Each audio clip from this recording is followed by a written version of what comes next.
여러분 안녕하십니까? 바디바이블 모문 말씀입니다. 굿셰퍼드 재단 이창호 장로입니다. 오늘 말씀은 마가복음 1장 15절입니다. 이르시되 때가 찼고 하나님의 나라가 가까이 왔으니 회개하고 복음을 믿으라 하시니라. 오늘 말씀은 실력보다 중요한 것이 태도이다 입니다. 예수님이 말씀하시는데 회개하고 복음을 믿으라고 하십니다. 복음을 믿고 회개하면 좋은데 회개를 먼저 하라고 하십니다. 회개가 뭘까요? 쉽게 이야기하면 방향을 바꾸라는 것이죠. 우리는 방향이 속도보다 더 중요하다는 것을 잘 압니다. 속도가 빠르고 방향이 틀리면 목적에서 점점 더 빨리 멀어지죠. 성경을 보면 방향 잡는 이야기가 많이 나오는데요.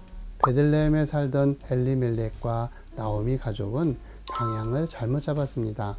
흉년이 들었다고 살던 베들레헴을 버리고 모압으로 갑니다. 그러자 남편이 죽고 또 자식들도 죽습니다. 방향이 틀린 것을 나오미가 깨닫습니다. 다시 방향을 잡습니다. 며느리 룻을 데리고 베들레헴으로 돌아옵니다. 그러자 새로운 소망이 열립니다. 메시아를 오게 하는 통로를 만들어냅니다. 야곱이 베델에서 하나님을 만났을 때 그는 다시 이 땅으로 돌아와서 하나님을 섬기겠다고 하였었죠. 그러나 야곱은 그 방향으로 오지 않고 세겜으로 가게 됩니다. 그러자 못된 주장 아들에게 딸이 욕을 당하게 됩니다. 성질 급한 시므온과 레위가 잔인한 복수를 하지요. 야곱의 가족이 세겜에서 몰살당할 위기에 처해지게 됩니다. 그 모든 문제가 언제 어떻게 해결되었을까요? 방향을 잡았을 때입니다. 다시 베델로 올라갈 때 모든 문제가 해결되었던 것입니다. 하나님께서 이스라엘을 출애굽시키셨을 때 그들에게 방향을 가르쳐 주셨습니다. 젖과 꿀이 흐르는 가나안 땅으로 가라 하셨습니다. 그러나 이스라엘 백성들은 마음의 방향을 돌리지 않았습니다. 마음은 여전히 애굽에 머물러 있습니다. 몸은 가나안을 향해 가고 있었지만 마음은 애굽에 머물러 있었던 것입니다. 그 결과 광야에서 다 죽고 말았죠. 우리 인생에서 중요한 것이 마음의 방향입니다. 마음의 방향이 무엇일까요? 바로 태도죠. 실력이 자동차라고 한다면 태도는 자동차의 방향을 이끌어주는 운전대입니다. 실력으로 보자면 벤츠 자동차 같은 실력이 있을 수 있고 소형 자동차 같은 실력이 있을 수도 있습니다.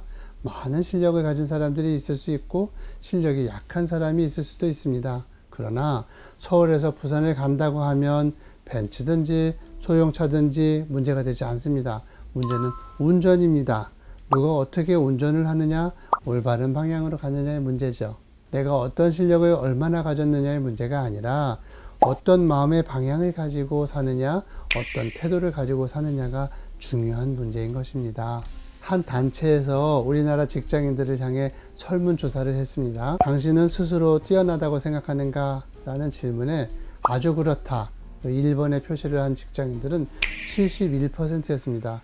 2번은 나는 남들보다 뛰어나다 였는데 13%의 사람들이 표시를 하였습니다.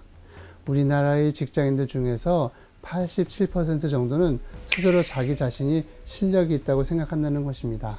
그래서 그 단체에서 이번에는 회사의 CEO에게 물었습니다. 당신 회사에서 실력을 인정해 줄 만한 사람은 어느 정도인가? 직장인들의 평가대로라면 87%가 나와야 되겠죠.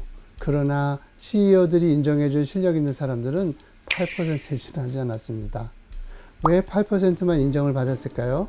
그것은 사실 실력이 아니었습니다. 바로 태도였습니다. 회사를 대하는 태도, 일을 대하는 태도, 일한 결과에 대한 책임을 지는 태도, 동료를 대하는 태도, CEO들은 태도의 입장에서 실력을 평가했던 것입니다. 그런데 무엇이 문제일까요? 마음의 방향이 문제인 것입니다. 삶을 살아가는 태도, 실력은 벤츠 엔진이지만 실력을 운전하는 태도가 잘못되었기 때문에 생초보 같은 인생의 운전을 하고 있는 것입니다. 왜 인생이 꼬일까요? 왜 의미와 가치에서 멀어지는 것일까요? 실력이 없어서가 아니라 태도가 잘못되었기 때문이죠. 태도만 잘 잡을 수 있다면 조금이라도 괜찮습니다.